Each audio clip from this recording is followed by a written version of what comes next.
Hello, എല്ലാവർക്കും ബയോസിന്റെ HSN natural science ക്ലാസ്സിലേക്ക് വീണ്ടും സ്വാഗതം.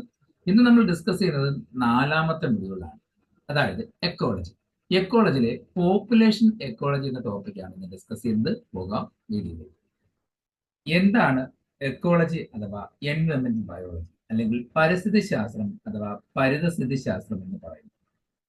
ഒരു ജീവിക്ക് പരിസ്ഥിതിയിലുള്ള ജീവനുള്ള അല്ലെങ്കിൽ ജീവനില്ലാത്ത വസ്തുക്കളുമായിട്ടുള്ള ബന്ധത്തെക്കുറിച്ചുള്ള പഠനമാണ് എക്കോളജി അല്ലെങ്കിൽ പരിസ്ഥിതി ശാസ്ത്രം എന്ന് പറയുന്നത്. ജീവനുള്ള വസ്തുക്കളെ ജൈവിക വസ്തുക്കളെന്നോ അല്ലെങ്കിൽ ജീവീയ വസ്തുക്കളെന്നോ പറയാം, ബയോട്ടിക് ഏജൻസ്. അതുപോലെ ജീവനില്ലാത്ത വസ്തുക്കളെ അജീവീയ ഘടകങ്ങൾ അല്ലെങ്കിൽ എബയോട്ടിക് ഏജൻസ് പറയും. ഇങ്ങനെയുള്ള ബയോട്ടിക് എബയോട്ടിക് ഏജൻസുമായിട്ട് ഓരോ ജീവികൾക്കുമുള്ള ബന്ധത്തെക്കുറിച്ചുള്ള പഠനമാണ് എക്കോളജി എന്ന് പറയുന്നത്. എക്കോളജി എന്ന പദം ആദ്യമായിട്ട് ഉപയോഗിച്ചത് ഏണസ്റ്റ് ഹേക്കൽ എന്ന സയന്റിസ്റ്റാണ്. അതുപോലെ തന്നെ എക്കോളജിയുടെ പിതാവ്, ലോകത്തിലെ ഫാദർ ഓഫ് എക്കോളജി എന്നറിയപ്പെടുന്നത് യുജീൻ പി ഓഡം എന്ന സയന്റിസ്റ്റാണ്. എന്നാൽ ഇന്ത്യയിലെ എക്കോളജിയുടെ പിതാവ് എന്നറിയപ്പെടുന്നത് പ്രൊഫസർ രാംദയോ മിശ്രയാണ്. പ്രൊഫസർ രാംദയോ മിശ്രയാണ് ഇന്ത്യയിലെ എക്കോളജിയുടെ പിതാവായിട്ട് കണക്കാക്കുന്നത്. ഇനി നമ്മുടെ എക്കോളജിയുമായി ബന്ധപ്പെട്ട് വരുന്ന ചില ഇമ്പോർട്ടന്റ് തീയതികൾ, ഡേറ്റുകൾ എന്ന് എന്തൊക്കെയാണെന്ന് നോക്കാം. ലോക വനദിനം, ഫോറസ്റ്റ് ഡേ, മാർച്ച് 21. ലോക ജലദിനം മാർച്ച് 22. ലോക കാലാവസ്ഥ ദിനം മാർച്ച് 23. അതുപോലെ മാർച്ച് 24 വരുന്നുണ്ട് ക്ഷയദിനമാണ്, മാർച്ച് 24. അപ്പോൾ ഈ ചേർത്തുകൊണ്ട് മാർച്ചിൽ 4 ദിവസം ഓർത്തിരിക്കാം. 21 വനദിനം, 22 ജലദിനം, 23 കാലാവസ്ഥ ദിനം, 24 ക്ഷയദിനമാണ്. അതിൽ വരുന്നതല്ല, ഓർത്തിരിക്കാൻ കോഡുണ്ട്. വനജയുടെ കാലിൽ ക്ഷയം എന്ന് ഓർത്താൽ മതി. വനജയുടെ കാലിൽ ക്ഷയം, വനദിനം, ജലദിനം, കാലാവസ്ഥ ദിനം, ക്ഷയദിനം. ഇത് ഓർത്തിരിക്കുക എളുപ്പമാണ്. അതിനുശേഷം പരിസ്ഥിതി ദിനം നമുക്ക് എല്ലാവർക്കും അറിയാം, ജൂൺ 5. ലോക ജനസംഖ്യാ ദിനം, പോപ്പുലേഷൻ ഡേ, ജൂലൈ 11. ലോക മണ്ണ് ദിനം അറിയപ്പെടുന്നത് ഡിസംബർ 5-നാണ്. ഇതൊന്ന് ഓർത്ത് വെച്ചിരിക്കുക. എന്താണ് പോപ്പുലേഷൻ എക്കോളജി? എക്കോളജി നമുക്ക് പഠിക്കേണ്ടത് പോപ്പുലേഷൻ എക്കോളജിയാണ്. എന്താണ് പോപ്പുലേഷൻ? ആദ്യം നോക്കാം. പോപ്പുലേഷൻ അഥവാ ജീവിഗണം എന്ന് പറയും. ഒരേതരം ജീവികളുടെ കൂട്ടമാണ് പോപ്പുലേഷൻ. മനുഷ്യരുടെ ഒരു മൊത്തത്തിലുള്ള ലോകത്തുള്ള എല്ലാ മനുഷ്യരുടെ കൂട്ടമാണ് പോപ്പുലേഷൻ കൊണ്ട് ഉദ്ദേശിക്കുന്നത്, അല്ലേ? അതുപോലെ ഓരോ ജീവികൾക്കും അതിൻ്റെതായിട്ടുള്ള പോപ്പുലേഷൻ ഉണ്ടാവും, ജീവികളാണ്. ഒരു പ്രത്യേക ഭൂപ്രകൃതിയിൽ കാണപ്പെടുന്ന ഒരേ ജീവി വർഗങ്ങളുടെ കൂട്ടത്തെയാണ് ജീവിഗണം അഥവാ പോപ്പുലേഷൻ പറയുന്നത്. ഈ പോപ്പുലേഷൻ ഒരു പ്രത്യേക ഭൂപ്രകൃതിയിലായും കാണപ്പെടുന്നത്. പെൻഗിനുകൾ എവിടെയാണ് കാണപ്പെടുന്നത്? ഒരു പ്രത്യേക ഭൂപ്രകൃതിയിലാണ് കാണപ്പെടുന്നത്. അതുപോലെ ഒട്ടകം കാണപ്പെടുന്നത് ഡെസേർട്ട് കണ്ടീഷനിലാണ്, അല്ലെ? അപ്പൊ അങ്ങനെ ഓരോ പ്രത്യേക ഭൂവിഭാഗങ്ങളിൽ കാണപ്പെടുന്ന ഒരേ ജീവികളുടെ തന്നെ കൂട്ടത്തെയാണ് ജീവിഗണം അഥവാ പോപ്പുലേഷൻ എന്ന് പറയുന്നത്. ഇവിടെ ജീവി വിഭാഗങ്ങൾ പരസ്പരം പങ്കുവെക്കുകയോ അതിനുവേണ്ടി മത്സരിക്കുകയോ ചെയ്യുന്നു. അതുപോലെ പ്രത്യുൽപ്പന്നം നടത്തുകയും ചെയ്യുന്നു. ഇവിടെ ആ പോപ്പുലേഷനിലെ ജീവികൾ പരസ്പരം മത്സരിക്കും. കോമ്പറ്റീഷൻ നടത്തുന്ന ആഹാരത്തിന് വേണ്ടി മത്സരം നടത്തുകയും അല്ലെങ്കിൽ ആഹാരം ഷെയർ ചെയ്യുകയും അതുപോലെ ഇന്റർബ്രീഡ് ചെയ്യുകയും ചെയ്ത് കുഞ്ഞുങ്ങൾ ഉൽപ്പാദിപ്പിക്കുന്നു. ഇതിൽ തന്നെ അലൈംഗിക പ്രത്യുൽപ്പന്നം കാണിക്കുന്നത് കൊണ്ട് ചില ജീവികൾ അലൈംഗിക പ്രത്യുൽപ്പന്നത്തിലൂടെ എന്ത് ചെയ്യുന്നുണ്ട്? പുതിയ സന്താനങ്ങളെ ഉൽപ്പാദിപ്പിക്കുന്നു. ജീവിഗണത്തിന് പരിസ്ഥിതിയുമായിട്ടുള്ള ബന്ധത്തെക്കുറിച്ചുള്ള പഠനമാണ് ജീവിഗണ പരിസ്ഥിതി ശാസ്ത്രം. ഓരോ പോപ്പുലേഷനും നമ്മുടെ എക്കോളജിയുടെ എന്ത് ബന്ധമുണ്ട് അതിനെക്കുറിച്ച് പഠനമാണ് പോപ്പുലേഷൻ എക്കോളജി അഥവാ ജീവിഗണ പരിസ്ഥിതി ശാസ്ത്രം എന്നറിയപ്പെടുന്നത്. ഇത് ജീവിഗണ ജനിതക ശാസ്ത്രം, പരിണാമ ശാസ്ത്രവുമായി ബന്ധപ്പെട്ടിരിക്കുന്നു. അതായത് ഈ പോപ്പുലേഷൻ എക്കോളജി എപ്പോഴും ജെനറ്റിക്സും അതുപോലെ എവല്യൂഷനുമായിട്ട് വളരെയധികം ബന്ധമുണ്ട്. ജെനറ്റിക്സും എവല്യൂഷനുമായി വളരെ ബന്ധമുള്ളതാണ് പോപ്പുലേഷൻ എക്കോളജി എന്ന് പറയുന്നത്. ഒരു ഒറ്റപ്പെട്ട സ്ഥലത്ത് കാണപ്പെടുന്ന പോപ്പുലേഷൻ, അതിന് ലോക്കൽ പോപ്പുലേഷൻ അല്ലെങ്കിൽ ഡീംസ് എന്ന് പറയും. ഒരു പ്രത്യേക വിഭാഗം ഒരു ഒറ്റപ്പെട്ട സ്ഥലത്ത് കാണപ്പെടുന്ന പോപ്പുലേഷനെയാണ് ലോക്കൽ അഥവാ ഡീം പോപ്പുലേഷൻ എന്ന് പറയുന്നത്. വിവിധ ലോക്കൽ പോപ്പുലേഷന്റെ കളക്ഷനെ മെറ്റാ പോപ്പുലേഷൻ പറയും. ഇങ്ങനെയുള്ള പല പല ലോക്കൽ പോപ്പുലേഷൻ ചേർത്ത് മെറ്റാ പോപ്പുലേഷൻ പറയുന്നു. വിവിധ ഭൂവിഭാഗങ്ങളിലെ ഒരുപോലുള്ള ജീവികളുടെ കൂട്ടമാണ് സിസ്റ്റർ പോപ്പുലേഷൻ. അതായത് ഒരേ പോപ്പുലേഷൻ തന്നെ പല സ്ഥലങ്ങളിൽ കാണപ്പെടുന്നില്ല. ഫോർ എക്സാമ്പിൾ തവളകൾ കൂട്ടം. തവള എവിടെയൊക്കെ ഉണ്ടോ, നമ്മുടെ വെസ്റ്റേൺ ഘട്ടിലുണ്ട്, ഈസ്റ്റേൺ ഘട്ടിലുണ്ട്, എവിടെയൊക്കെ തവളകളുണ്ടോ ആ തവളകളുടെ പോപ്പുലേഷൻ എല്ലാം സിസ്റ്റർ പോപ്പുലേഷൻ ആണ്. ഒരേ സ്പീഷീസ് തന്നെ പല ഭൂപ്രകൃതിയിൽ കാണപ്പെടുന്ന പോപ്പുലേഷനെ സിസ്റ്റർ പോപ്പുലേഷൻ എന്ന് പറയാം. ഒരു ജീവിഗണത്തിന്റെ സവിശേഷതകൾ എന്തൊക്കെയാണ്? Properties of population. ഏതൊരു പോപ്പുലേഷനും കുറെ പ്രധാനപ്പെട്ട സവിശേഷതകളുണ്ട്. അതിൽ ഒന്നാമത്താണ് ജനന നിരക്ക്, മരണനിരക്ക്, അതായത് birth rate, death rate. Then ലിംഗ അനുപാതം, അതായത് സെക്സ് റേഷ്യോ. മൂന്നാമത്തെ പ്രായ വിതരണം, ഏജ് ഡിസ്ട്രിബ്യൂഷൻ. 4 ജീവിഗണ വലിപ്പം, അതായത് പോപ്പുലേഷൻ സൈസ്. 5 ജീവിഗണത്തിന്റെ വളർച്ച, പോപ്പുലേഷൻ ഗ്രോത്ത്. ജീവിഗണ വിതരണം, പോപ്പുലേഷൻ ഡിസ്ട്രിബ്യൂഷൻ, ഇതെല്ലാം ഒരു പോപ്പുലേഷന്റെ ഇമ്പോർട്ടന്റ് ആയിട്ടുള്ള ക്യാരക്ടേഴ്സ് ആണ്. ഇതിൽ ആദ്യത്തേതാണ് ജനന നിരക്ക്, മരണനിരക്ക്, ബർത്ത് റേറ്റും ഡെത്ത് റേറ്റും. നമുക്ക് എല്ലാവർക്കും അറിയാവുന്ന കാര്യം തന്നെയാണ്. ഒരു ജീവിഗണത്തിൽ, പോപ്പുലേഷനിലെ ജനന നിരക്കും മരണനിരക്കും പ്രതിശീർഷ ജനനത്തെയും പ്രതിശീർഷ മരണത്തെയും സൂചിപ്പിക്കും. അതായത് ഒരു വർഷം കൊണ്ട് അല്ലെങ്കിൽ ഒരു പർട്ടിക്കുലർ ടൈം കൊണ്ട് എത്രത്തോളം ജനനം ഉണ്ടായി, എത്രത്തോളം മരണം ഉണ്ടായി, അതിനെ സൂചിപ്പിക്കുന്ന നിരക്കുകളാണ് ജനന നിരക്കും മരണനിരക്കും. ഇത് ആ ജീവിഗണത്തിന്റെ എണ്ണവുമായി ബന്ധപ്പെട്ട സംഖ്യകളുടെ മാറ്റമാണ്. ഒരു പോപ്പുലേഷൻ, അതായത് ജീവിഗണത്തിന്റെ എണ്ണം, ഇത് കൂടുകയോ കുറയുകയോ ചെയ്യും. ആ മാറ്റമാണ് ഈ ബർത്ത് റേറ്റും ഡെത്ത് റേറ്റും കൊണ്ട് സൂചിപ്പിക്കുന്നത്. ജനനിരക്ക് എങ്ങനെയാണ് കണക്കാക്കുന്നത്? പുതുതായി ചേർക്കപ്പെട്ട ജീവികളുടെ എണ്ണം ഡിവൈഡഡ് ബൈ നേരത്തെ ഉണ്ടായിരുന്ന, ആദ്യം ഉണ്ടായിരുന്ന ജീവിഗണത്തിന്റെ എണ്ണം. ഫോർ എക്സാമ്പിൾ, ഒരു കുളത്തിൽ 50 തവള ഉണ്ടായിരുന്നു, പുതുതായിട്ട് 10 തവളകൾ ഉണ്ടായി. അല്ലെങ്കിൽ 50 ആമകൾ ഉണ്ടായി, പുതുതായിട്ട് 10 ആമകൾ ഉണ്ടായി. അപ്പം പുതുതായിട്ടുണ്ടായവരുടെ എണ്ണം 10 ഡിവൈഡഡ് ബൈ ആദ്യം ഉണ്ടായിരുന്നത് 50. 10 ഡിവൈഡഡ് ബൈ 50, അതാണ് ജനനനിരക്ക്. ഇതേപോലെ മരണനിരക്ക് കണക്കാക്കാം. നഷ്ടമായ ജീവികളുടെ എണ്ണം ഡിവൈഡഡ് ബൈ ആദ്യം ഉണ്ടായിരുന്ന ജീവികളുടെ എണ്ണം. 50 ആമകൾ ഉണ്ടായിരുന്നു, 15 എണ്ണം ചത്തുപോയി. അപ്പൊ എങ്ങനെയായിരിക്കും മരണനിരക്ക് കണക്കാക്കുന്നത്? 15 ഡിവൈഡഡ് ബൈ 50. ഇതാണ് ജനനനിരക്ക്, മരണനിരക്ക്. രണ്ടാമത്തെ പോപ്പുലേഷന്റെ ക്യാരക്ടറാണ് ലിംഗ അനുപാതം, അല്ലെങ്കിൽ സെക്സ് റേഷ്യോ എന്ന് പറയുന്നത്. ഏതൊരു പോപ്പുലേഷൻ എടുത്താലും സ്ത്രീകളുടെയും പുരുഷന്മാരുടെ എണ്ണത്തിൽ ഒരു പ്രത്യേകത ഉണ്ടാകും. പോപ്പുലേഷന്റെ 40% ആണുങ്ങളും 60% പെണ്ണുങ്ങളുമായി, അതായത് സ്ത്രീകളുമായി. സ്ത്രീകളായിരിക്കും കൂടുതലായിട്ടുണ്ട്. കൂടുതൽ കുഞ്ഞുങ്ങളെ പ്രൊഡ്യൂസ് ചെയ്യുക, ജനസംഖ്യയുടെ എണ്ണം അല്ലെങ്കിൽ പോപ്പുലേഷന്റെ അളവ് കൂട്ടാൻ വേണ്ടി സ്ത്രീകളുടെ എണ്ണമായിരിക്കും എപ്പോഴും ഒരു പോപ്പുലേഷനിൽ കൂടുതലായിട്ട് കാണുന്നത്. അടുത്തൊരു പ്രത്യേകതയാണ് പ്രായ വിതരണം, അഥവാ ഏജ് ഡിസ്ട്രിബ്യൂഷൻ. ഏതൊരു പോപ്പുലേഷനിലും ജീവിഗണത്തിലും പ്രധാനപ്പെട്ട 3 തരം ഏജസ് ഉണ്ടാവും, പ്രായക്കാർ ഉണ്ടാവും. ഒന്ന്, പ്രത്യുൽപാദന ശേഷി കൈവരിക്കാത്തവർ, പ്രീ റീപ്രൊഡക്റ്റീവ്, കുഞ്ഞുങ്ങൾ, അല്ലെ, റീപ്രൊഡക്റ്റീവ് കപ്പാസിറ്റി നേടാത്തവർ. രണ്ടാമത് പ്രത്യുൽപാദന ശേഷി ഉള്ളവർ, അതായത് റീപ്രൊഡക്റ്റീവ് കപ്പാസിറ്റി ഉള്ളവർ, പ്രായപൂർത്തിയായവർ. അടുത്തത് പ്രത്യുൽപാദന ശേഷി ഇല്ലാത്തവർ, പോസ്റ്റ് റീപ്രൊഡക്റ്റീവ്, ഈ റീപ്രൊഡക്റ്റീവ് കപ്പാസിറ്റി നഷ്ടമായവർ, വയസ്സായവർ. ഇങ്ങനെ 3 തരം ഏജ് എല്ലാ പോപ്പുലേഷനിലും കാണുന്നത്. ഒരു ജീവിഗണത്തിന്റെ വളർച്ചയെ ഈ 3 തരം പ്രായക്കാരും സ്വാധീനിക്കുന്നുണ്ട്. അത് ഏതൊരു പോപ്പുലേഷന്റെ വളർച്ചയെ സ്വാധീനിക്കുന്നത് ഈ 3 പ്രായക്കാരായിരിക്കും. ഒരു ജീവിഗണത്തിന്റെ വിവിധ തരം പ്രായപരിധിയെ ചിത്രീകരിക്കുന്ന ഗ്രാഫിനെയാണ് വയോസ്തൂപിക അല്ലെങ്കിൽ ഏജ് പിരമിഡ് എന്ന് പറയുന്നത്. ഇങ്ങനെ ഒരു പോപ്പുലേഷനുള്ള ഡിഫറെന്റ് ഏജസുകളെ വരച്ച് കാണിക്കുന്ന ഒരു ഗ്രാഫിക്കൽ റെപ്രസെന്റേഷനെ, ആ കിട്ടുന്ന ഗ്രാഫിനെ ഏജ് പിരമിഡ് അല്ലെങ്കിൽ വയോസ്തൂപിക എന്നാണ് അറിയുന്നത്. ഓരോ പോപ്പുലേഷന്റെയും ഏജ് പിരമിഡ് എല്ലാ പോപ്പുലേഷന്റെ ഏജിനോട് ഒരുപോലെ ആയിരിക്കും? അല്ല, അത് ആ പോപ്പുലേഷന്റെ ജീവിത ശൈലികളെ ആശ്രയിച്ചിരിക്കും, അവിടെയുള്ള പ്രായക്കാരുടെ എണ്ണത്തെ ആശ്രയിച്ചിരിക്കും. ചില പോപ്പുലേഷന്റെ പ്രത്യേകത, പ്രത്യുൽപാദന ശേഷി കൈവരിക്കാത്തവരുടെ എണ്ണം വളരെ കൂടുതലായിരിക്കും, കുഞ്ഞുങ്ങളുടെ എണ്ണം ആയിരിക്കും വളരെ കൂടുതൽ. അതിനേക്കാൾ കുറവായിരിക്കും പ്രായപൂർത്തിയായ പ്രത്യുൽപാദന ശേഷി ഉള്ളവരുടെ എണ്ണം. അതിനേക്കാൾ വളരെ കുറവായിരിക്കും വയസ്സായ, അതായത് പ്രത്യുൽപാദനം നഷ്ടമായവരുടെ എണ്ണം എന്ന് പറയുന്നത്. പോസ്റ്റ് റീപ്രൊഡക്റ്റീവ് വളരെ കുറവായിരിക്കും. ഏറ്റവും കൂടുതൽ കുഞ്ഞുങ്ങൾ, പിന്നെ പ്രായപൂർത്തിയായ, ഏറ്റവും കുറവ് പ്രത്യുൽപാദന നഷ്ടമായ വയസ്സായവരായിരിക്കും. ഈ ഒരു പോപ്പുലേഷൻ നമ്മൾ ഗ്രാഫിക്കൽ റെപ്രസെന്റേഷൻ ചെയ്ത് കാണിക്കുമ്പോൾ ഒരു പിരമിഡ് ഉണ്ട്. ആദ്യത്തെ ചിത്രം നോക്കാം. ബ്രോഡ് ബേസ്ഡ് പിരമിഡ് ആയിരിക്കും. ഏറ്റവും അടിഭാഗം നല്ല ബേസ് വളരെ വലുതായിരിക്കും. മുകളിലോട്ട് പോകുന്നതോറും ടാപ്പർ ചെയ്ത് കുറഞ്ഞു വരുന്ന പിരമിഡ് ആയിരിക്കും. ഈ പിരമിഡ് ഏതിനെ സൂചിപ്പിക്കുന്നു വെച്ചാൽ വളരുന്ന പോപ്പുലേഷനെ, എക്സ്പാൻഡിങ് പോപ്പുലേഷനെ കാണിക്കുന്നു. ഈ പോപ്പുലേഷൻ എപ്പോഴും വളർന്നുകൊണ്ടേയിരിക്കും. സാധാരണ കോമൺ ആയിട്ട് കാണപ്പെടുന്ന പോപ്പുലേഷൻ എല്ലാം ഈ എക്സ്പാൻഡിങ് പോപ്പുലേഷൻ കാണിക്കും. അവരുടെ എണ്ണം ഭാവിയിൽ ഇങ്ങനെ വളർന്നുകൊണ്ടേയിരിക്കുന്ന പോപ്പുലേഷൻ ആയിരിക്കും. അവിടെ ബ്രോഡ് ബേസ്ഡ് പിരമിഡ് എന്നോ അല്ലെങ്കിൽ വളരുന്ന എക്സ്പാൻഡിങ് പോപ്പുലേഷനെ കാണിക്കുന്ന പിരമിഡ് ആയിരിക്കും. രണ്ടാമത്തെ ചിത്രം നോക്കാം. ചില പോപ്പുലേഷനിലെ പ്രായപൂർത്തി ആയവരുടെയും കുഞ്ഞുങ്ങളുടെ എണ്ണവും വളരെ ഏതാണ്ട് ഈക്വൽ ആയിരിക്കും. അതായത് പ്രീ റീപ്രൊഡക്റ്റീവും ഓൾമോസ്റ്റ് സെയിം ആയിരിക്കും നമ്പർ. വയസ്സായവരുടെ എണ്ണം വളരെ കുറവായിരിക്കും. അങ്ങനെയുള്ള പോപ്പുലേഷന്റെ പ്രത്യേകത, അത് സ്റ്റേബിൾ പോപ്പുലേഷൻ, അതായത് സന്തുലിതാവസ്ഥയിലുള്ള പോപ്പുലേഷനെ കാണിക്കുന്നു. അതായത് വലിയ എണ്ണത്തിൽ വലിയ മാറ്റം എത്ര കാലം കഴിഞ്ഞാലും എണ്ണം വലിയതായിട്ട് മാറാത്ത പോപ്പുലേഷനെ കാണിക്കുന്നു.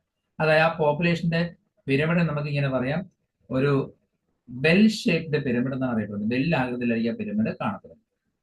എന്നാൽ ചില പോപ്പുലേഷനിൽ പ്രായപൂർത്തിയായവരായിരിക്കും കൂടുതൽ, അതിനേക്കാൾ കുറവായിരിക്കും പ്രായപൂർത്തിയാവാത്തവരും പിന്നെ വയസ്സായവരും. അതായത് പ്രീ റീപ്രൊഡക്റ്റീവും പോസ്റ്റ് റീപ്രൊഡക്റ്റീവും കുറവായിരിക്കും, റീപ്രൊഡക്റ്റീവ് ആയിരിക്കും കൂടുതലായിട്ട് കിട്ടുന്നത്. ഈ ഒരു പോപ്പുലേഷൻ ഭാവിയിൽ കുറഞ്ഞുകൊണ്ടിരിക്കും. അതായത് ക്ഷയിക്കുന്ന, കുറയുന്ന പോപ്പുലേഷൻ ജീവിഗണത്തിനെ സൂചിപ്പിക്കുന്ന ഗ്രാഫായിരിക്കും.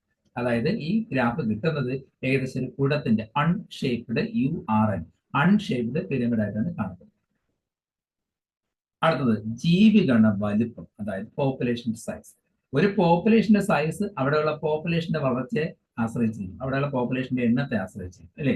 ഒരു ജീവഗണത്തിന്റെ വലിപ്പം, ജീവികൾ തമ്മിലുള്ള മത്സരം, ഇരപിടുത്തം, ആ പ്രദേശത്തെ കീടനാശിനി പ്രയോഗം ഇതിനെ ആശ്രയിച്ചിരിക്കും. അതായത് ജീവികൾ തമ്മിൽ മത്സരം ഉണ്ടാകുമ്പോൾ ചിലത് ചത്തുപോകാം, ചിലത് അതിജീവിക്കാം, ചിലത് അവിടെ നിന്ന് വിട്ടുപോകാം, ഇതിനെ ആശ്രയിച്ചിരിക്കും.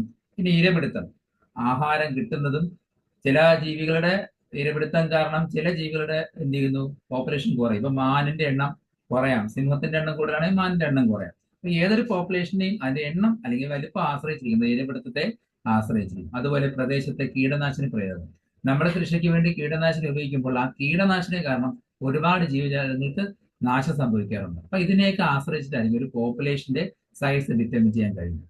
പ്രകൃതിയിൽ ജീവിഗണത്തിന്റെ പോപ്പുലേഷന്റെ വലിപ്പം ചിലപ്പോൾ 10-ൽ താഴെയായിരിക്കാം, എണ്ണത്തിലെടുക്കുമ്പോൾ വളരെ കുറവായിരിക്കാം, എന്നാൽ ചിലപ്പോൾ വളരെ കൂടുതലുമായിരിക്കാം. ഒരു ഗ്രൗണ്ടിൽ വളരുന്ന പാർത്തനിയം ഹിസ്റ്റെറോഫോറസ് എന്നൊരു പ്ലാന്റ് ഉണ്ട്, നമ്മുടെ ക്യാരറ്റ് ഗ്രാസ്, പോളൻ അലർജി ഉണ്ടാകുന്ന പ്ലാന്റ് എണ്ണത്തിൽ കൂടുതലായിരിക്കും, എണ്ണം എടുക്കുമ്പോൾ ഒരുപാടായിരിക്കും. എന്നാൽ ഒരു ആൽമരം എടുക്കുമ്പോൾ അത് എണ്ണത്തിൽ ഒന്നേ കാണുള്ളൂ, ആ പ്രദേശം ചിലപ്പോൾ ഒന്നേ കാണും. എന്നാൽ പ്രൊഡക്ടിവിറ്റിയുടെ കമ്പാരിസൺ നോക്കുമ്പോൾ ആൽമരം ഉണ്ടാക്കുന്ന പ്രൊഡക്ടിവിറ്റിയേക്കാൾ വളരെ കുറവായിരിക്കും പാർത്തനിയം. പക്ഷെ എണ്ണം കൊണ്ട് നോക്കുമ്പോൾ പാർത്തനീയത്തിന്റെ എണ്ണം കൂടുതലും ആൽമരത്തിന്റെ എണ്ണം കുറവാണ്. അപ്പോൾ എപ്പോഴും നമുക്കൊരു കറക്റ്റ് ആക്യുറേറ്റ് വാല്യൂ നമുക്ക് പോപ്പുലേഷൻ സൈസുമായിട്ട് കിട്ടാറില്ല. നേരത്തെ പറഞ്ഞ 10-ൽ കുറവെന്ന് പറയുന്ന ഒരു എക്സാമ്പിൾ കൊടുത്തിട്ടുള്ളത് ഭരത്പൂരിലെ ചതുപ്പ് നിലത്ത് കാണപ്പെടുന്ന സൈബീരിയൻ കൊക്കുകളുടെ എണ്ണം. അതായത് ദേശാടനം വഴി സൈബീരിയൻ കുറച്ച് കൊക്കുകൾ വരും, ആ കൊക്കിന്റെ എണ്ണം എപ്പോഴും എണ്ണത്തിൽ കുറവായിരിക്കും, വളരെ കുറച്ച് മാത്രമാണ് ദേശാടനത്തിന് വേണ്ടി ആ ഏരിയയിൽ വരുന്നത്, അപ്പൊ എണ്ണം കുറവായിരിക്കും. എന്നാൽ ചിലപ്പം ചില ജീവികളുടെ എണ്ണം കോടികളായിരിക്കും. ഫോർ എക്സാമ്പിൾ, ഒരു കുളത്തിൽ കാണപ്പെടുന്ന ക്ലാമിഡോമോണസ് എന്ന ഗ്രീൻ ആൽഗകളുടെ പ്രത്യേകത, ഇപ്പൊ അത് ഗ്രീൻ ആൽഗയിൽ നിന്ന് മാറ്റിയിട്ട് പ്രോട്ടിസ്റ്റിലൂടെ എന്റെ ഗ്രൂപ്പ് ചേഞ്ച് ചെയ്തിട്ടുണ്ട്. പണ്ട് കാലങ്ങളിൽ ഗ്രീൻ ആൽഗയിലാണ് ക്ലാമിഡോമോണസ് പഠിച്ചുകൊണ്ടിരുന്നത്, ഇപ്പം കിങ്ഡ പ്രോട്ടിസ്റ്റിലൂടെ മാറ്റിയിട്ടുണ്ട്. ഇപ്പൊ ഒരു കുളത്തിൽ കാണുന്ന യൂണിസെല്ലർ ആയിട്ടുള്ള ക്ലാമിഡോമോണസിന്റെ എണ്ണം കോടികളായിരിക്കും, അത് നമുക്ക് എണ്ണിയെടുക്കാൻ പറ്റത്തില്ല. അപ്പൊ അവിടെ ഒരു പെർസെന്റേജ് കവറിങ്ങോ മറ്റേതെങ്കിലും മാസ് കവറിങ്ങോ വേറെ ഏതെങ്കിലും തരത്തിലായിരിക്കും അതിന്റെ എണ്ണം കണക്കാക്കുന്നത്. ഒരു പോപ്പുലേഷൻ സൈസിനെ ടെക്നിക്കലി പറയുന്ന പേരാണ് പോപ്പുലേഷൻ ഡെൻസിറ്റി അല്ലെങ്കിൽ ജീവിഗണ സാന്ദ്രത എന്ന് പറയുന്നത്. അതായത് ഒരു നിശ്ചിത സമയത്ത് കാണപ്പെടുന്ന ജീവികളുടെ എണ്ണം, ഒരു പർട്ടിക്കുലർ ടൈമിൽ ഒരു പർട്ടിക്കുലർ ഏരിയയിൽ കാണപ്പെടുന്ന ജീവികളുടെ എണ്ണത്തെയാണ് പോപ്പുലേഷൻ ഡെൻസിറ്റി, അതിന് എൻ എന്ന ലെറ്റർ കൊണ്ടാണ് സൂചിപ്പിക്കുന്നത്. ജീവികളുടെ എണ്ണത്തിന്റെ അടിസ്ഥാനത്തിലോ സാമ്പിൾ ശേഖരിച്ച് വിലയിരുത്തുന്ന രീതിയിലോ ജീവിഗണത്തിലെ ടാഗിംഗ് രീതിയിലോ നമുക്ക് ഇതിന്റെ സാന്ദ്രത കണക്കാക്കാം. ജീവികളുടെ സാന്ദ്രത പല രീതിയിൽ കണക്കാക്കാം. ബൈ കൗണ്ടിങ് നമ്പർ, അത് നമുക്ക് എണ്ണം എടുക്കാം, ആനകളുടെ എണ്ണം നമ്പർ എടുക്കാൻ പറ്റും. അല്ലെങ്കിൽ ആ സാമ്പിൾ ശേഖരിച്ചിട്ട് ആ ഓരോ സാമ്പിൾ എവിടെ എത്രയൊക്കെ ഏരിയയിൽ കാണപ്പെടുന്നുണ്ട്, ആ ചിലപ്പം ഒരു അക്വാട്ടിക് ഹാബിറ്റിൽ കാണപ്പെടുന്ന ജീവികളുടെ എണ്ണം സാമ്പിൾ ശേഖരിച്ചിട്ടായിരിക്കും നമ്മൾ എടുക്കുന്നത്. പിന്നെ അല്ലെങ്കിൽ ടാഗിങ് രീതി, ടാഗ് എന്ന് വെച്ചാൽ നമ്മൾ ചില ജീവികളെയൊക്കെ ടാഗ് കൊടുക്കാറുണ്ട്. ഫോർ എക്സാമ്പിൾ ആനയെ തന്നെ അല്ലെങ്കിൽ മറ്റേതെങ്കിലും ജീവികളെ മയക്കി വെടിവെച്ചിട്ട് അവരുടെ ശരീരത്തിൽ ഒരു ടാഗ് ഇട്ടേക്കും. ഈ ടാഗ് ഉള്ളവരുടെ എണ്ണം വെച്ചിട്ടായിരിക്കും നമ്മൾ എണ്ണം എടുക്കുന്നത്. അങ്ങനെ ടാഗിങ് രീതിയിലൊക്കെ ഒരുപാട് പോപ്പുലേഷൻ സൈസ് കണക്കാക്കുന്നുണ്ട്. ചില സമയത്ത് നമുക്ക് ആക്യുറേറ്റ് കിട്ടൂല എന്ന് പറഞ്ഞു, അല്ലെ? എണ്ണം കൊണ്ട് ഒരിക്കലും ആക്യുറേറ്റ് കിട്ടില്ല, ചിലപ്പോൾ കറക്റ്റ് കിട്ടും. ഉദാഹരണം, ഒരു ഹെക്ടറിൽ കാണപ്പെടുന്ന 50 തെങ്ങുകൾ, അത് എണ്ണം വെച്ച് നമുക്ക് കറക്റ്റ് എണ്ണി എടുക്കാൻ പറ്റും. ചിലപ്പോൾ ആ എണ്ണം കറക്റ്റ് ആവണമെന്നില്ല. അപ്പോൾ നമ്മൾ കണക്കാക്കുന്നത് റിലേറ്റീവ് ഡെൻസിറ്റി അല്ലെങ്കിൽ ആപേക്ഷിക സാന്ദ്രത വെച്ചിട്ടായിരിക്കും. ശരാശരിയായിട്ട് നമുക്ക് ഏകദേശ വാല്യൂ കണക്കാക്കാൻ പറ്റും. ഒരു തടാകത്തിൽ നിന്ന് ലഭിക്കുന്ന മീനുകളുടെ എണ്ണം അതെങ്ങനെ കണക്കാക്കും? ഒറ്റ ഒരു ട്രാപ്പിൽ ഒരു വല വീശുമ്പോൾ എത്രത്തോളം കിട്ടുന്നു അതിന്റെ എണ്ണം വെച്ച് നമുക്ക് ഒരു റിലേറ്റീവ് ഡെൻസിറ്റിയിലൂടെ അല്ലെങ്കിൽ ആപേക്ഷിക സാന്ദ്രതയിലൂടെ ആ പോപ്പുലേഷന്റെ എണ്ണം കണക്കാക്കാൻ പറ്റും. ഒരു ജീവിഗണ സാന്ദ്രത കണക്കാക്കുന്നത് ആകെ ജീവികളുടെ എണ്ണം ഡിവൈഡ് ബൈ ഏരിയ. ഒരു ഏരിയയിൽ എത്ര ജീവികളുടെ എണ്ണം ഉണ്ട്, ആ എണ്ണത്തെ ഏരിയ കൊണ്ട് ഡിവൈഡ് ചെയ്യുമ്പോൾ കിട്ടുന്നതാണ് പോപ്പുലേഷൻ ഡെൻസിറ്റി. പോപ്പുലേഷൻ ഗ്രോത്ത്, പോപ്പുലേഷന്റെ വളർച്ച. ഏതൊരു പോപ്പുലേഷന്റെ വളർച്ച കണക്കാക്കുന്നത് നിശ്ചിത സമയത്തിൽ എത്രത്തോളം എണ്ണം ഇൻക്രീസ് ചെയ്യുന്നു അല്ലെങ്കിൽ കുറയുന്നു അതിനനുസരിച്ചിട്ടാണ്, അല്ലെ? ഒരു പോപ്പുലേഷന്റെ വലിപ്പത്തെ ആശ്രയിച്ചായിരിക്കും പോപ്പുലേഷൻ ഗ്രോത്ത് കണക്കാക്കുന്നത്. അവിടെ ആഹാര ലഭ്യത വേണം, അതുപോലെ ഇരപിടുത്ത സമ്മർദ്ദം, നിലവിലുള്ള കാലാവസ്ഥ, ഇതിനെയൊക്കെ ആശ്രയിച്ചിട്ടായിരിക്കും പോപ്പുലേഷൻ ഗ്രോത്ത് ഉണ്ടാവുന്നത്. അതായത് ഒരു പോപ്പുലേഷൻ നന്നായിട്ട് വളരണമെങ്കിൽ ആഹാരം കറക്റ്റ് കിട്ടണം. പിന്നെ ഇരപിടുത്ത സമ്മർദ്ദം, പ്രിഡേഷൻ പ്രഷർ, നേരത്തെ പറഞ്ഞത് മാനുകളുടെ അല്ലെങ്കിൽ മുയലുകളുടെ എണ്ണം കൂടണമെങ്കിൽ അവിടെ പ്രിഡേഷൻ കുറയണം, അല്ലെ? അതുപോലെ കാലാവസ്ഥ, നിലവിലുള്ള പ്രിവെയിലിംഗ് വെതർ, അതിനെയൊക്കെ ആശ്രയിച്ചിട്ടായിരിക്കും പോപ്പുലേഷന്റെ ഗ്രോത്ത് അല്ലെങ്കിൽ സൈസ് കൂടുന്നത്. ഒരു പോപ്പുലേഷന്റെ സൈസ് ഗ്രോത്തിനെ സ്വാധീനിക്കുന്ന പ്രധാനപ്പെട്ട 4 ഘടകങ്ങളാണ്. ഒന്ന് ജനനസംഖ്യ ഓർ നേറ്റാലിറ്റി, പ്ലസ് ഇട്ടിരുന്നത് അത് പോപ്പുലേഷന്റെ ഗ്രോത്ത് ഇൻക്രീസ് ചെയ്യാൻ സഹായിക്കുന്ന ഒരു ഫാക്ടറാണ്. രണ്ടാമത്തെ മരണസംഖ്യ, അത് മരണത്തെ സൂചിപ്പിക്കുന്നതാണ് നമുക്കറിയാം, നെഗറ്റീവ് ആണ്. അപ്പോൾ എണ്ണം കുറയാൻ സഹായിക്കും. ജനനസംഖ്യയും മരണസംഖ്യയും തമ്മിലുള്ള അനുപാതത്തിനെ വൈറ്റൽ ഇൻഡെക്സ് എന്നാണ് അറിയപ്പെടുന്നത്. അതായത് ജനന നിരക്ക് ഡിവൈഡ് ബൈ മരണനിരക്കിനെയാണ് അതിനെ 100 ചെയ്യുമ്പോൾ കിട്ടുന്നതാണ് വൈറ്റൽ ഇൻഡെക്സ് എന്ന് പറയുന്നത്. പിന്നെ കുടിയേറ്റം, ഇമിഗ്രേഷൻ, ഒരു ആവാസ വ്യവസ്ഥയിലേക്ക് വേറെ ഏതെങ്കിലും സ്ഥലത്ത് നിന്ന് പെർമനന്റ് ആയിട്ട് കുറച്ച് ജീവികൾ വന്ന് ചേരുന്നത് കുടിയേറ്റം ഒരു വൺ വേ ഡയറക്ഷൻ ആണ്, പിന്നെ തിരിച്ചു പോക്കില്ല. അതുപോലെ കുടിയിറക്കം. അപ്പൊ എവിടെ നിന്നാണോ വരുന്നത് പറയുമ്പോൾ ആ ഒരു സ്ഥലത്തുനിന്നായിരിക്കും പുറപ്പെട്ട സ്ഥലത്ത് അപ്പൊ അവിടെ എന്തായിരിക്കും സംഭവിച്ചത്? കുടിയിറക്കം. അവിടെ നിന്ന് കുറച്ച് എണ്ണം കുറയാണ് ചെയ്തത് അല്ലേ? എവിടെ നിന്നെങ്കിലും ഒരു ആവാസ വ്യവസ്ഥ വിട്ടു പോകുന്നതാണ് കുടിയിറക്കം. അത് കുറയാൻ കാരണമാകുന്ന ഒരു ഫാക്ടറാണ്. പോപ്പുലേഷൻ ഡെൻസിറ്റി പ്രതിനിധീകരിക്കുന്ന ഒരു ഇക്വേഷൻ ആണ് NT+1 NT+D+I-D+. NT എന്ന് പറയുന്നത് ഒരു പർട്ടിക്കുലർ ടൈമിലുള്ള ഫൈനൽ ടൈമിലുള്ള പോപ്പുലേഷൻ സൈസ് ആണ്. NT എന്ന് പറയുന്നത് ഒരു ഇനിഷ്യൽ സൈസിലുള്ള പോപ്പുലേഷൻ. NT എന്ന് പറയുന്നത് ഇനിഷ്യൽ തുടങ്ങിയ നമ്മൾ കണക്കാക്കുന്ന സമയത്തുള്ള പോപ്പുലേഷൻ ഡെൻസിറ്റി. NT+1 ഫൈനൽ ടൈമിലുള്ള പോപ്പുലേഷൻ ഡെൻസിറ്റി ആയിരിക്കും. B എന്ന് പറയുന്നത് നേറ്റാലിറ്റിയെയും, D എന്ന് പറയുന്നത് മോർട്ടാലിറ്റിയെയും, I ഇമിഗ്രേഷനെയും, E എമിഗ്രേഷനെയും സൂചിപ്പിക്കുന്നു. മോർട്ടാലിറ്റിയുടെയും എമിഗ്രേഷന്റെയും സം എടുക്കുക, അത് നേറ്റാലിറ്റിയുടെയും ഇമിഗ്രേഷന്റെ സം എടുക്കുക. ഇതിന്റെ ഡിഫറൻസ് ആയിരിക്കും എപ്പോഴും. ആ ഡിഫറൻസും ആദ്യം ഉണ്ടായിരുന്ന പോപ്പുലേഷൻ ചേരുമ്പോഴാണ് ഫൈനൽ സൈസിലുള്ള പോപ്പുലേഷൻ ഡെൻസിറ്റി കിട്ടുന്നത്. വളർച്ചാ മാതൃകകൾ, ഗ്രോത്ത് മോഡൽസ്. ഓരോ പോപ്പുലേഷന്റെ ഗ്രോത്ത് നമ്മൾ മനസ്സിലാക്കി കാൽക്കുലേറ്റ് ചെയ്ത് ഒരു ഗ്രാഫിക്കൽ റെപ്രസെന്റ് ചെയ്യുമ്പോൾ വിവിധ തരത്തിലുള്ള ഗ്രാഫുകളുടെ രൂപത്തിൽ കിട്ടാറുണ്ട്. ഈ പോപ്പുലേഷൻ പല ടൈപ്പിലാണ് അവരുടെ ഗ്രോത്ത് മോഡൽ കാണിക്കുന്നത്. അതിൽ ഒന്നാമത്തെ ടൈപ്പാണ് എക്സ്പോണൻഷ്യൽ അഥവാ ജോമെട്രിക്കൽ ഗ്രോത്ത് മോഡൽ, അല്ലെങ്കിൽ ഗുണോത്തര വളർച്ച എന്ന് പറയും. അതായത് വിഭവങ്ങൾ യഥേഷ്ടം ലഭ്യമാണെങ്കിൽ, റിസോഴ്സ് അബണ്ടന്റ് ആണ്, അൺലിമിറ്റഡ് ആണ്, ജീവിക്കാൻ പറ്റുന്ന എല്ലാത്തരം കണ്ടീഷൻസ് ഫുഡും അവിടെ ഒരുപാടുണ്ടെങ്കിൽ എന്തായിരിക്കും സംഭവിക്കുന്നത്? ഏതൊരു സ്പീഷീസും ചുരുങ്ങിയ സമയം കൊണ്ട് ആ പ്രദേശത്ത് ഉൾക്കൊള്ളാൻ കഴിയുന്നതിനേക്കാൾ കൂടുതലായിട്ട് പോപ്പുലേഷൻ ഉണ്ടാകും. ഒരുപാട് റിസോഴ്സ് ഉണ്ടെങ്കിൽ മാക്സിമം ആ റിസോഴ്സ് യൂസ് ചെയ്തുകൊണ്ട് അവിടെ അവർക്ക് ഉൾക്കൊള്ളാൻ കഴിയുന്നതിനേക്കാൾ കൂടുതൽ എണ്ണത്തിൽ എന്ത് ചെയ്യും? പോപ്പുലേഷൻ എന്ത് ചെയ്യും? ഇൻക്രീസ് ചെയ്യും. അപ്പോൾ ലഭിക്കുന്ന ഒരു ഗ്രാഫ്, ആ ചിത്രം നോക്കുക, ജെ ഷേപ്പിലായിട്ട് കിട്ടുന്നത്. ജെ ഷേപ്പിൽ കിട്ടുന്ന കർവ് ആയിരിക്കും ഈ എക്സ്പോണൻഷ്യൽ അല്ലെങ്കിൽ ജോമെട്രിക് ഗ്രോത്തിന്റെ പ്രത്യേകത. ഇതിന്റെ ഇക്വേഷൻ dn/dt R. R എന്ന് പറയുന്നത് intrinsic rate of natural increase ആണ്. N എന്ന് പറയുന്നത് പോപ്പുലേഷൻ ഡെൻസിറ്റി ആണ്. ഈ R എങ്ങനെയാണ് കണക്കാക്കുന്നത്? Intrinsic rate of natural increase കണക്കാക്കുന്നത് ബർത്ത് മൈനസ് ഡെത്ത് ആണ്. ബർത്തും ഡെത്തും ഡിഫറൻസിൽ കിട്ടുന്ന ആ വാല്യൂ ആണ് R കൊണ്ട് ഉദ്ദേശിക്കുന്നത്. ഇക്വേഷൻ ജസ്റ്റ് ഓർത്തിരിക്കുക, dn/dt R. അല്ലെങ്കിൽ മറ്റൊരു ഇക്വേഷൻ ഉണ്ട്, NT N0 e⁻RT. ഈ എന്നുള്ളത് ബേസ് ലോഗരിതത്തിന്റെ ബേസ് വാല്യൂ ആണ്. ബാക്ടീരിയയുടെ വളർച്ചയൊക്കെ നമുക്ക് ഈ ഒരു തരത്തിലുള്ള വളർച്ചയ്ക്ക് എക്സാമ്പിൾ ആയിട്ട് പറയാം. ഒരു ബാക്ടീരിയ വളരുമ്പോൾ ന്യൂട്രിയൻസ് ഒരുപാടുണ്ടെങ്കിൽ ബാക്ടീരിയ മാക്സിമം അവിടെ വളരും. ഇനി എന്ത് സംഭവിക്കും? നേരത്തെ പറഞ്ഞു, ഒരു കപ്പാസിറ്റിക്ക് അപ്പുറം ആ ബാക്ടീരിയ ഉൾക്കൊള്ളാൻ കഴിയുന്ന ഒരു ന്യൂട്രിയൻസ് കുറച്ചുണ്ട്, അതിനെ ഉൾക്കൊള്ളാൻ കുറഞ്ഞ ലിമിറ്റ് ഉണ്ടായിരുന്നു. ആ ലിമിറ്റിന് അപ്പുറം വളർന്നു കഴിഞ്ഞാൽ ആ ലിമിറ്റിന് നമ്മൾ ക്യാരിയിങ് കപ്പാസിറ്റി എന്ന് പറയും. ആ ലിമിറ്റിന് അപ്പുറം വളർന്ന് എന്ത് പറ്റും? പിന്നെ ന്യൂട്രിയൻസ് കിട്ടാതെ അവർ തമ്മിൽ ഒരു മത്സരം നടന്ന് അവരെല്ലാം കൂട്ടത്തോടെ ചത്തുകയും ചെയ്യും. അതാണ് ജെ ഷേപ്ഡ് കർവിന്റെ പ്രത്യേകത. രണ്ടാമത്തെ ടൈപ്പാണ് നോർമലി എല്ലാ ജീവജാലങ്ങളും കാണപ്പെടുന്ന ഒരു ടൈപ്പാണ് ലോജിസ്റ്റിക് ഗ്രോത്ത് എന്ന് പറയും, അല്ലെങ്കിൽ ലോജിസ്റ്റിക് വളർച്ച എന്ന് പറയുന്നത്. ഇവിടെ വിഭവങ്ങൾ, റിസോഴ്സ് യഥേഷ്ടം ലഭ്യമാകില്ല, ലിമിറ്റഡ് ആയിരിക്കും. ഇപ്പൊ ലിമിറ്റഡ് ആകുമ്പോൾ ആ ഒരു കണ്ടീഷനിലായിരിക്കും ജീവജാലങ്ങൾ വളരുന്നത്. ആദ്യത്തെ അവസ്ഥയിൽ ജീവികൾ എപ്പോഴും സാവകാശം ഒന്ന് വളരും, സ്ലോയിൽ വളർന്നു തുടങ്ങും. പിന്നീട് ആ സ്ലോയിൽ വളരുന്ന ഘട്ടമാണ് വിളംബം ഘട്ടം, അല്ലെങ്കിൽ ലാഗ് ഫേസ്. അത് കഴിഞ്ഞിട്ട് വിഭവങ്ങൾ കിട്ടുമ്പോൾ, മാക്സിമം കിട്ടുമ്പോൾ അവർ നന്നായിട്ട് വളരാൻ തുടങ്ങും. അതാണ് ത്വരിതഘട്ടം, അല്ലെങ്കിൽ ആക്സലറേഷൻ ഫേസ് എന്ന് പറയാം, അല്ലെങ്കിൽ ലോഗ് ഫേസ്, അല്ലെങ്കിൽ എക്സ്പോണൻഷ്യൽ ഫേസ് എന്ന് പറയാറുണ്ട്. അത് കഴിഞ്ഞിട്ട് എന്ത് ചെയ്യുന്നു? ന്യൂട്രിയൻസ് കുറച്ച് മാത്രം എടുത്ത് അവരുടെ ആദ്യം ഉണ്ടായ ജീവികൾക്ക് മരണപ്പെട്ടു പോകുമ്പോൾ എണ്ണ ഇങ്ങനെ കുറഞ്ഞു വന്ന് സ്റ്റഡി ആയിട്ട് വരുന്ന സ്റ്റേജ് ആണ് മന്ദഘട്ടം, അല്ലെങ്കിൽ ഡീസലറേഷൻ ഫേസ് എന്ന് പറയും, അല്ലെങ്കിൽ സ്റ്റേഷനറി ഫേസ് എന്ന് പറയാം. ഇങ്ങനെ മന്ദഗതിയിലാകുമ്പോൾ ഗ്രാഫ് കിട്ടുന്ന ഏത് ഷേപ്പിലായിരിക്കും? ഒരു എസ് ഷേപ്ഡ് കർവ് ആയിരിക്കും. മറ്റൊരു പ്രത്യേകത, ആ പ്രകൃതിയിൽ ഉൾക്കൊള്ളാൻ കഴിയുന്ന ജീവികളുടെ എണ്ണം ഞാൻ പറഞ്ഞു, അതിന് എന്ത് പറയും? Carrying capacity. അതാണ് K കൊണ്ട് ഉദ്ദേശിക്കുന്നത്. ഈ നോർമലി വളർന്ന ജീവികൾ ആ ക്യാരിയിങ് കപ്പാസിറ്റിയിലൂടെ ആയിരിക്കും വളർന്നു പോകുന്നത്. ക്യാരിയിങ് കപ്പാസിറ്റി എത്തുമ്പോൾ ക്യാരിയിങ് കപ്പാസിറ്റിയുമായി ചേർന്ന് ജീവികൾ ഒരു സ്റ്റഡി ആയിട്ട് പോകുന്നു. അതായത് അസംപാത രേഖയിലായിരിക്കും, എസെൻടോട്ട് എന്ന് പറയും, ആ രീതിയിലായിരിക്കും അത് വളർന്നു പോകുന്നത്. ഇതാണ് നോർമലി എല്ലാ ജീവികളിലും കാണപ്പെടുന്നത്. അപ്പോൾ ജീവിഗണത്തിന്റെ സാന്ദ്രത ക്യാരിയിങ് കപ്പാസിറ്റി എത്തുമ്പോൾ അസംപാത, അതായത് അസെൻടോട്ട് നേർരേഖയിലായി മാറി ആ ക്യാരിയിങ് കപ്പാസിറ്റി ഒതുങ്ങി ജീവിച്ചു പോകും. പിന്നെ അവിടെ പോപ്പുലേഷൻ എണ്ണം കൂടുന്നുമില്ല, കുറയുന്നില്ല, ഒരു സ്റ്റഡി സ്റ്റേറ്റിലായിരിക്കും പോകുന്നത്. അങ്ങനെ കിട്ടുന്ന ഗ്രാഫ് എപ്പോഴും എസ് ഷേപ്ഡ് കർവ്, അല്ലെങ്കിൽ സിഗ്മോയിഡ് കർവ് എന്നായിരിക്കും കാണുന്നത് എന്നാണ് അറിയപ്പെടുന്നത്.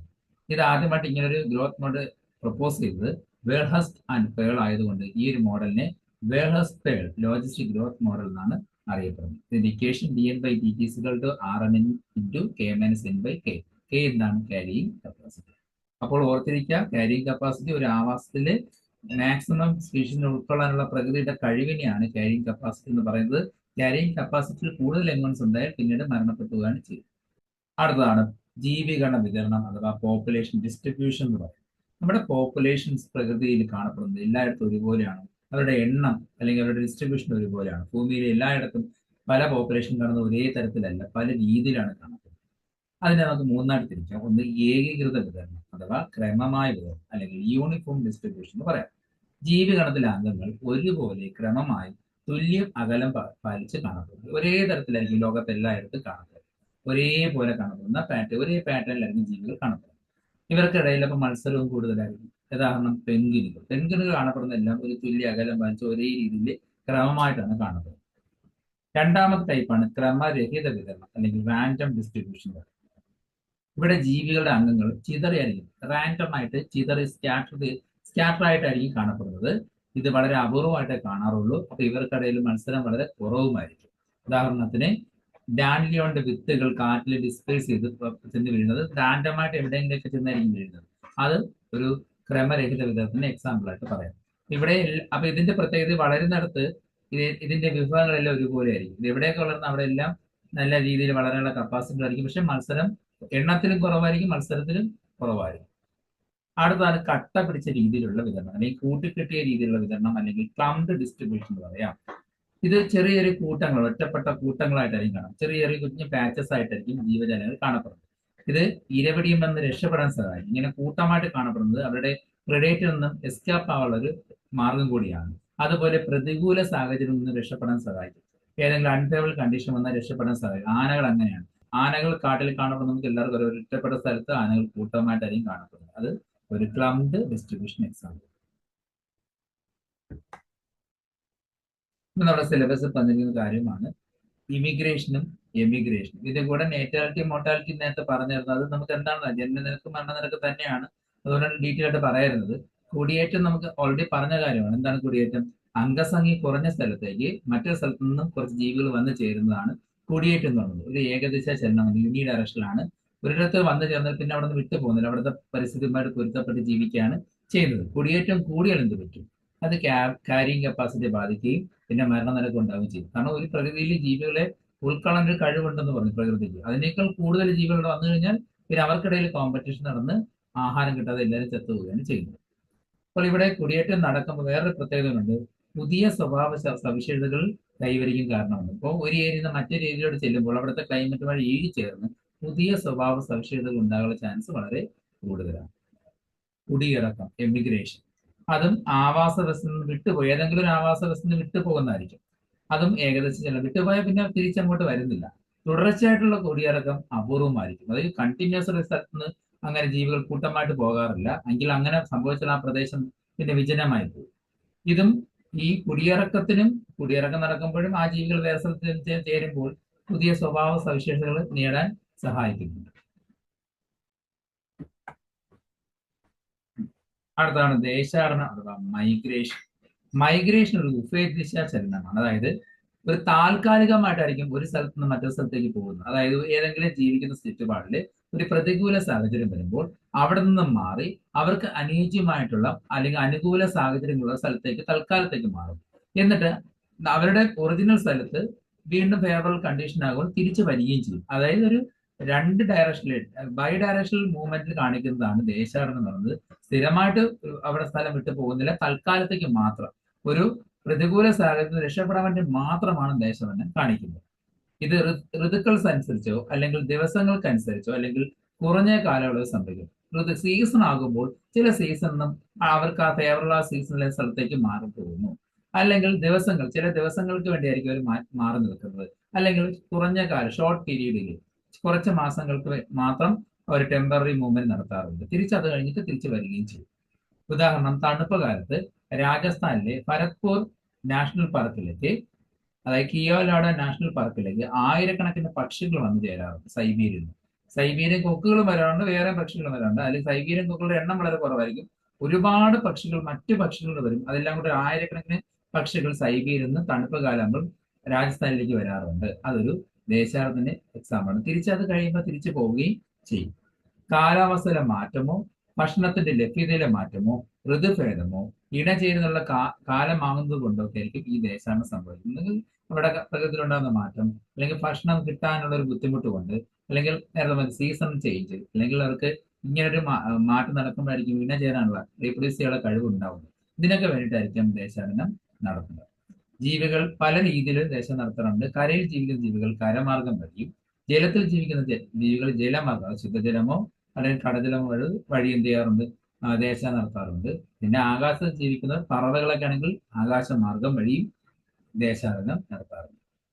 അടുത്തത് പോപ്പുലേഷൻ ഫ്ലക്ച്വേഷൻസ്, ജീവിഗണത്തിന്റെ ഏറ്റക്കുറച്ചിലുകൾ. ജീവിഗണങ്ങൾ സാധാരണ എല്ലായിടത്തും ഒരുപോലെയല്ല കാണപ്പെടുന്നത്, ഒരേ ഡെൻസിറ്റിയിലായിരിക്കില്ല കാണപ്പെടുന്നത്. അങ്ങനെ നിലനിർത്താറുമില്ല. പലതരത്തിലുള്ള ഏറ്റക്കുറച്ചിൽ കാണിക്കാറുണ്ട്. ഒരു ജീവിഗണത്തിനെയും വഹിക്കാനുള്ള കഴിവ് നേരത്തെ പറഞ്ഞു, ക്യാരിയിങ് കപ്പാസിറ്റി എന്ന് പറഞ്ഞു അല്ലേ. ഈ ക്യാരിയിങ് കപ്പാസിറ്റിയിൽ നിന്ന് വേണം പല ജീവികളും ജീവിക്കുന്നത്. അതിനനുസരിച്ചല്ല ജീവിക്കുന്നെങ്കിൽ ഏറ്റക്കുറച്ചിൽ ഉണ്ടാവാനുള്ള ചാൻസ് വളരെ കൂടുതലാണ്. ഈ ഏറ്റക്കുറച്ചിൽ രണ്ട് തരത്തിലാകും. ഒന്ന് ക്രമമായിട്ടുണ്ടാകുന്ന ഏറ്റക്കുറച്ചിൽ, അതായത് ജീവിഗണത്തിന് കൃത്യമായിട്ടുണ്ടാകുന്ന ഏറ്റക്കുറച്ചിലായിരിക്കും. ഒരു പോപ്പുലേഷൻ സൈക്കിൾ എന്ന് പറയാം അതിന്. ഒരു പോപ്പുലേഷൻ കറക്റ്റ് ഒരു സൈക്കിൾ ഉണ്ടായിരിക്കും. കൃത്യമായിട്ട് ഇടവേളകളിൽ ചെറിയ വ്യതിയാനങ്ങൾ ഉണ്ടായിക്കൊണ്ടിരിക്കുന്ന പോപ്പുലേഷൻസ് ഉണ്ട്.